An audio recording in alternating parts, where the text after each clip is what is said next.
हमारे यहाँ जो शासन प्रशासन है हमारे तरफ सिर्फ चुनाव के समय आते हैं वोट लेने के लिए। मतलब सिर्फ चुनाव के समय आपकी वोट की मान्यता है, हाँ। परंतु आपके अस्तित्व की मान्यता नहीं है। नहीं है, ये परिक्रमा मार्ग है, ओमकार पर्वत है ये। इनके पास पानी तक की व्यवस्था नहीं है, ना आंगनवाड़ी है, ना ही बच्चों के लिए स्कूल है। यहाँ से जाए तो जाए भी कहाँ, हमारे पास तो कुछ भी नहीं है, ना खेत है, ना बाड़ी है, ना कुछ भी नहीं है सर। उन्होंने हमें बताया कि यहाँ जाइए आप और ग्राउंड रियलिटी देखिए कि ग्राउंड पर क्या चल रहा है।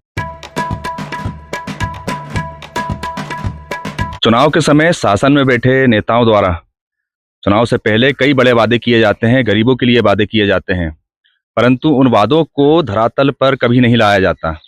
आज हम ओमकारेश्वर के एक टापू पर हैं, जहां नर्मदा नदी और कावेरी नदी के बीच में टापू बना हुआ है, और ये परिक्रमावासी होते हैं, जहां से सदियों से निकलते आए हैं।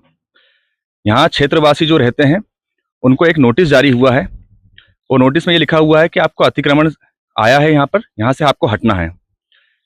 यहाँ पर हमारे साथ पार्षद हैं जो पूर्व में पार्षद रह चुकी हैं, 4 दशक से लगभग यहाँ पर निवासरत हैं, और जो पूर्व के राजा थे यहाँ पे, उन्होंने हमारे पूर्वजों को यहाँ पे निवास स्थान दिया था।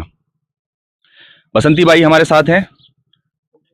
उनका कहना है कि साहब मैं पार्षद रह चुकी हूँ जब वो संवैधानिक पद पे था, परंतु अब शासन का और प्रशासन के अधिकारियों का कहना यह है कि ये जमीन अवैध है जिस पर आपने कब्जा किया है, और हमने इसको डेवलपमेंट के नाम पर शासन के समिति है सांस्कृतिक विभाग की, उसको देना है।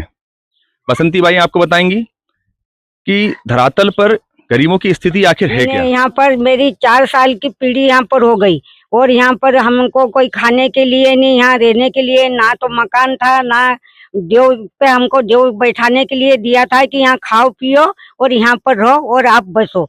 मेरी 2 बार मेरा ये सब अतिक्रम, मेरी गौवा है जी, और गाय माता की सेवा करती हूँ। नल यहाँ पर लगा है, गौशाला है आपकी? गौशाला है।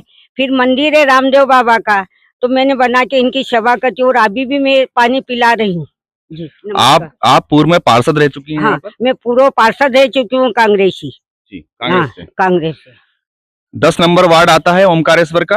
ओमकारेश्वर में लगातार डेवलपमेंट हो रहा है, शासन भी दिखा रहा है। हम टीवी चैनलों पर और अखबारों में इसको देखते हैं कि किस प्रकार से इसको विकास कार्यों में डाला जा रहा है, परंतु इस क्षेत्र से जुड़े जो गरीब हैं और जो अधिकारी, आईएएस अधिकारी, पीसीएस अधिकारी जो बैठे हुए हैं नगर परिषद में या आपके एसडीएम ऑफिस में, कलेक्टर ऑफिस में, वो उनकी सुनवाई नहीं करना चाह रहे हैं। हमारे साथ में हाँ कमलेश मंडलोई जी हैं, जो यहाँ के स्थानीय निवासी हैं।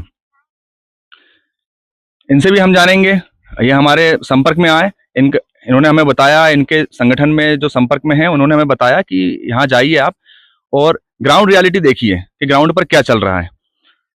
कमलेश जी, हमें ये बताएं कि ये जो जितने झोपड़ी बनी हुई हैं अभी तक यहाँ डेवलपमेंट के नाम पर क्या हुआ है? कुछ भी नहीं हुआ सर, कैसे कैसे बनी हुई है, आते हैं तोड़ देते हैं। हम चाहते हैं कि यहीं रहें और हमको आवाज़ दिया जाए, पट्टा दिया जाए, शासन प्रशासन से ही चाहते हैं। और यहाँ से जाए तो जाए भी कहाँ, हमारे पास तो कुछ भी नहीं है, ना खेत है, ना बाड़ी है, ना कुछ भी नहीं है सर। तो हम शासन प्रशासन से ही चाहते हैं कि हमको यहीं बसाया दिया जाए और हम यहीं रहे, हमको रोजगार यहीं से मिले। इधर उधर फेंक देंगे तो रोजगार कहाँ से मिलेगा। तो नर्मदा परिक्रमा करने आते हैं लोग, उनकी सेवा करते हैं ना, उनकी सेवा भी करते हैं और उन्हीं के जरिए आपका रोजगार भी चलता है। उनका चलता है सर, रोजगार भी चलता है। लगभग कब से ये परेशानी अतिक्रमण की जो आपको नोटिस आए हैं, कब से चालू है सर? ये तो काफी समय से चल रहा है, 2013 से। इसके पहले नहीं चल रहा था, इसके पहले तो कोई आया भी नहीं, कहीं नहीं, जब से चल रहा है 2013 से जी। दीपक चौहान जी भी हैं हमारे साथ। दीपक चौहान जी, आप जो हैं कल या परसों वहां गए थे, कहाँ पर? नगर परिषद में। वहां पर क्या कहा गया आपसे? वो कहाँ से नगर परिषद में? वो तो अलग है, वो अलग है। चलो ठीक है। दीपक चौहान जी भी हमें बताएंगे ग्राउंड रियलिटी क्या है। स्थिति यह है कि यहाँ पर गीता के उपदेश लिखे हुए हैं परिक्रमा करने वाले लोगों के लिए, परंतु जो झोपड़ियों में रहते हैं उनकी तरफ शासन प्रशासन का बिल्कुल ध्यान नहीं है। इनके पास पानी तक की व्यवस्था नहीं है, ना आंगनवाड़ी है, ना ही बच्चों के लिए स्कूल है। बच्चे भी यहाँ खेल रहे हैं, बच्चों की स्थिति भी ऐसी है, बिना चप्पल के, कपड़े फटे हुए हैं, उसी पे अपना गुजारा ये लोग कर रहे हैं। इनके परिवार के लोग या कुछ थोड़े से हैं सक्षम जो दुकानदारी चला रहे हैं, बाकी लोग की स्थिति जो मैं देख रहा हूँ वो हमारे आदिवासी गांव से भी गई बीती है। दीपक चौहान जी हमारे साथ हैं, ये बताएंगे कि आधारभूत समस्या इस क्षेत्र को लेकर, इस टापू को लेकर क्या है। ये परिक्रमा मार्ग है, ओमकार पर्वत है ये। इस पे जो भी दर्शनार्थी आते हैं, दर्शन करने के बाद जो नर्मदा परिक्रमा करते हैं वो लोग भी आते हैं, और यहाँ भी जो दर्शनार्थी वो परिक्रमा करते हैं। और हमारा छोटा मोटा रोजगार है, दुकान है, जो उनकी सेवा करते हैं, जो उनको खाने पीने के जो सामग्री बेचते हैं हम, तो उनसे हमारा भी रोजगार चलता है, हमारे बच्चों का भरण पोषण होता है, हमारा होता है। और हमारे यहाँ जो शासन प्रशासन है, हमारे तरफ सिर्फ चुनाव के समय आते हैं वोट लेने के लिए। बाकी 5 साल तक इस पर कोई अपने को आता नहीं, कोई पूछने की क्या हो रहा है क्या नहीं हो रहा है। नल जल की व्यवस्था बराबर है नहीं, यहाँ पर लाइट बराबर जलते नहीं। अभी यहाँ रात में तेंदुए घूमते हैं, जंगली सुअर है।